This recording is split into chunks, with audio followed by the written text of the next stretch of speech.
Have you ever seen this strange liquid on top of your sourdough starter? Ooh. But don't worry, gluten has a solution for you.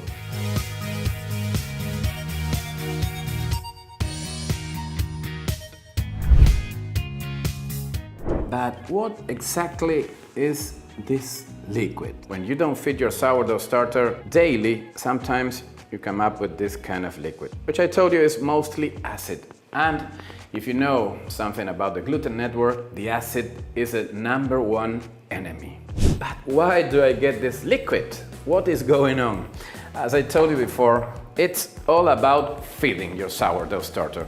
The most you feed it and the most you use it, you'll get a healthier sourdough starter. But maybe you have to take your sourdough starter and it slip in the cold of your fridge. And then the sourdough starter starts to bring this liquid on top of it, which is acid.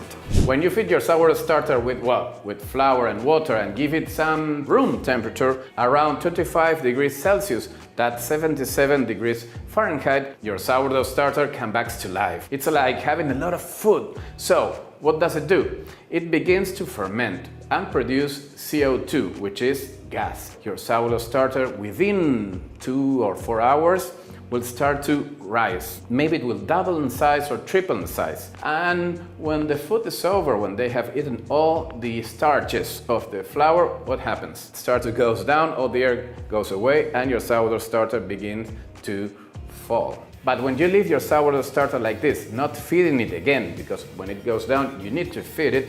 As much as you leave it forgotten, you'll start to get this liquid. Maybe it will appear on top of it, it can even appear in the middle or maybe in the bottom. But this is liquid, it's acid. And the acid, remember, is the #1 enemy of the gluten network. And what does the gluten network do?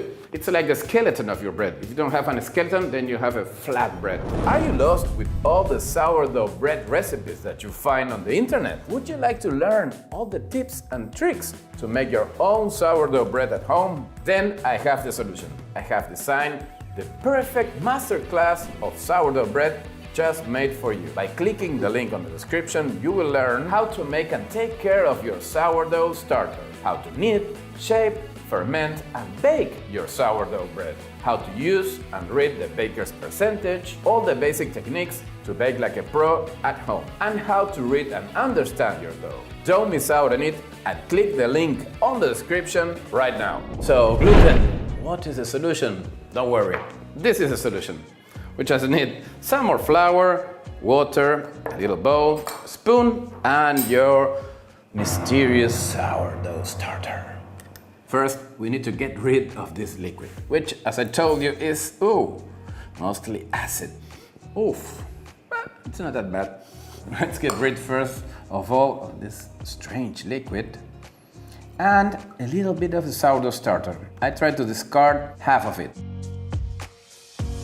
Now, in order to bring it back to life, and it depends on how long it has been forgotten, this will take a few hours. So, now we have the discard, and now we have the sourdough starter here, and what we need, the same as always. The same flour that you used to feed it, or if you want, you can use wholemeal, pelt, kamut, whatever you have. And, as always, we'll do it by the eye.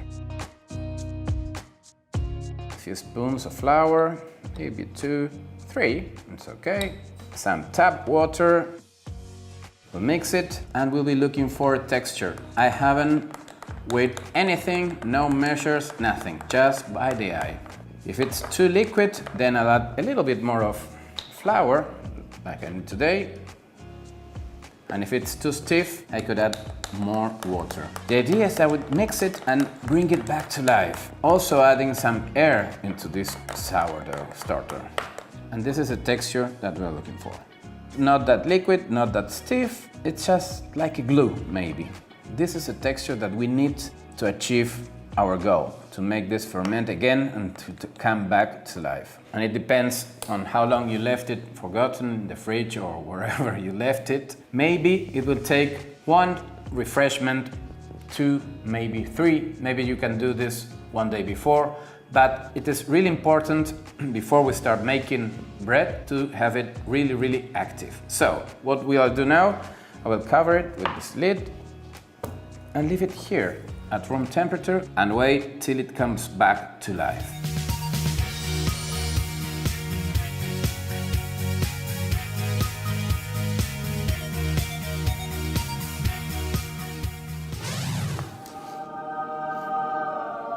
And take a look at it. It's alive, full of air, full of bubbles. Now she wants to make bread. Take a look at it. Wow. Ooh. Wow. Check how airy it is. It looks like a mousse, like a white chocolate mousse. And I want you to see this. See how creamy it is also.